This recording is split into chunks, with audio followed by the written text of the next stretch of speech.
Hello everyone, welcome to my mini blog. I hope सबैजना सन्चै हुनुहुन्छ होला र म पनि एकदमै सन्चै छु। मेरो चाहिँ एकदमै कपाल झरिरहेको भएर आज चाहिँ मैले आफूले जानेको तरिकाबाट तेल बनाएर हजुरहरूलाई देखाउने छु।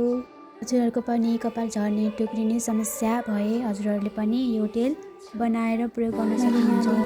आफूलाई चाहिने सामान 2 चम्चा मेथी, 2वटा प्याज, घिउकुमारी र तोरीको तेल।